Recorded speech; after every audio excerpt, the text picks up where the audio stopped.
Visual COBOL is a suite of tools that sets the benchmark for COBOL application development.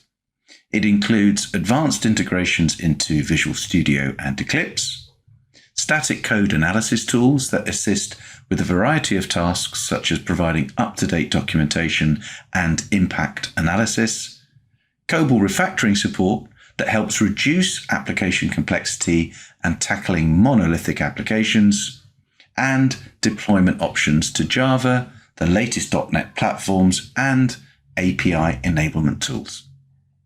In this release, we're extending the options for Linux development with support for WSL, where Windows meets Linux head-on. Here's Sezgin from our product engineering team to walk you through getting WSL set up for COBOL development. Hello, my name is Sezgin and I run a team that develops Eclipse IDE for Micro Focus Visual COBOL. Visual COBOL for Eclipse supports a wide range of platforms that allows local development on Windows and various Linux distributions. Visual COBOL for Eclipse provides also remote development capabilities that allows edit, compile and debug directly on a remote Unix or Linux server. 8.0 version of Visual COBOL for Eclipse now runs also on Windows Subsystem for Linux, WSL. WSL is very cool technology that allows you to run Linux environment directly on your Windows machine. WSL is supported on Windows 10 and above. WSL on Windows 11, however, provides graphical capabilities and allows you to run Linux graphical applications. The technology is named Windows Subsystem for Linux GUI, or shortly WSL-G. It is available only on Windows 11. If your project is built and run on a Linux environment, you can now easily build and run those projects on your Windows machine using WSL without the overhead of a traditional virtual machine setup. If your project relies on a configuration on a central server that acts like a development hub, or if your project builds and runs on Unix, such as AIX, then remote development capabilities of Visual COBOL for Eclipse will be the best choice. I'm going to show you how you can install, configure, and use Visual COBOL for Eclipse to compile and debug a program on an Ubuntu distribution running under WSL. First, you will need to install WSL. Microsoft has made the installation of WSL extremely easy. All you need to do is to type WSL --install in your PowerShell or in your command prompt. The command will configure everything needed to run WSL on your system and will download an Ubuntu distribution for you.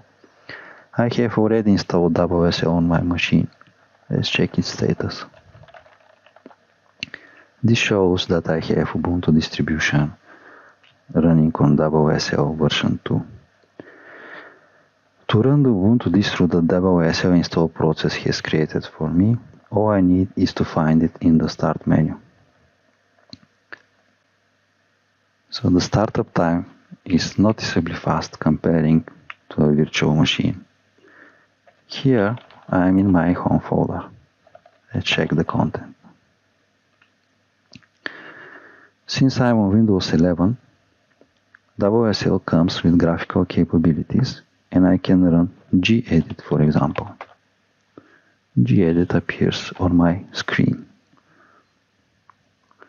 Now I'm going to install and configure Visual COBOL for Eclipse on that Ubuntu distro. I have already downloaded suitable installer for Visual COBOL for Eclipse and a key that will allow me to use the product. I can now copy these files into Ubuntu distro from Windows Explorer. Linux file system can be accessed from Windows Explorer using this Linux shortcut here. I'm going to copy those files into my home directory.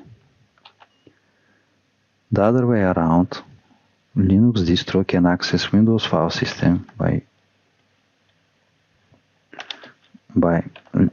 using mnt c folder.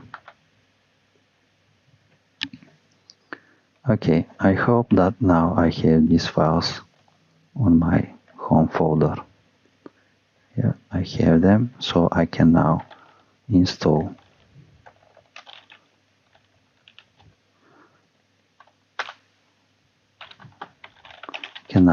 Visual COBOL for Eclipse on my system.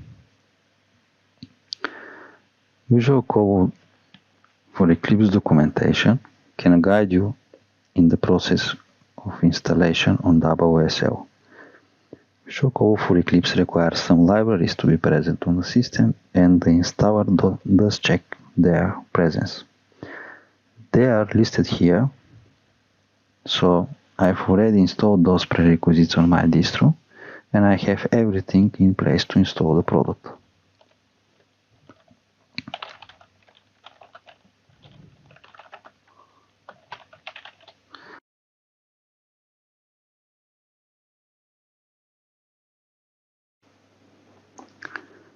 The product is now installed and I can run Eclipse. Before running it, I need to set the environment.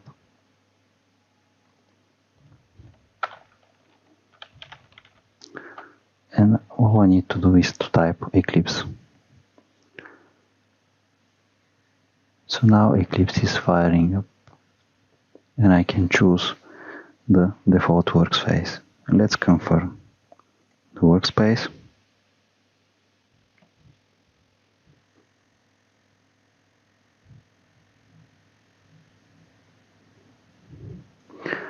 So now Eclipse asks you for the license key.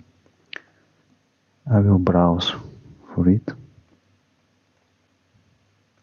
You probably have noticed Linux-like look and feel of Eclipse and the native Linux browser here.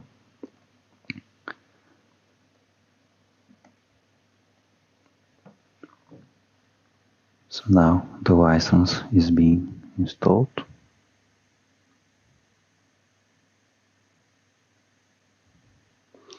Eclipse suggests restart so that the license takes place after the restart.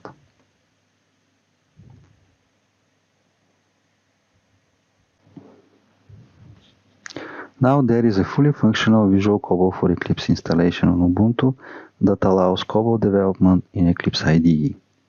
Let's import a project. I have already checked out my sources from Git, and I can import them using mnt C folder because they are on my Windows machine.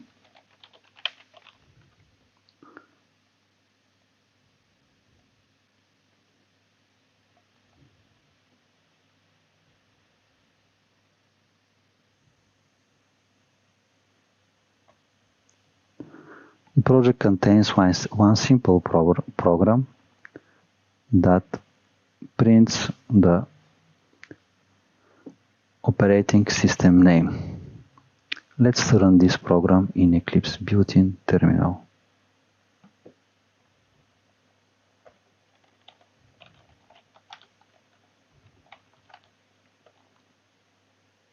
Okay, so it says that it's Linux, unknown. Something obviously is wrong here. Let's debug this program.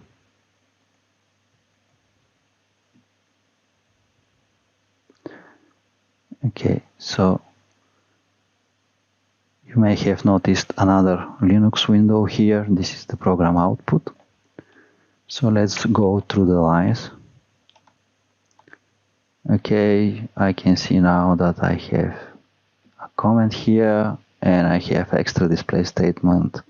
So let's fix that. And save, and this will trigger automatic build of the project. Let's come back to our terminal and rerun the program. Now it looks as I was expected. That concludes my demo. I hope I helped you better understanding what is WSL and also how to install, configure and use Visual COBOL for Eclipse on Ubuntu running under WSL. So, to summarize, Visual COBOL for Eclipse 8.0 allows you to move your COBOL development workflows from Linux machines to Windows 11 environment by leveraging the graphical capabilities provided by Windows Subsystem Linux GUI. Thanks for the demo, Sezgin. And if you want to try Visual COBOL for yourself, a great way to get started is to take a trial, which is available from any one of these cloud marketplaces.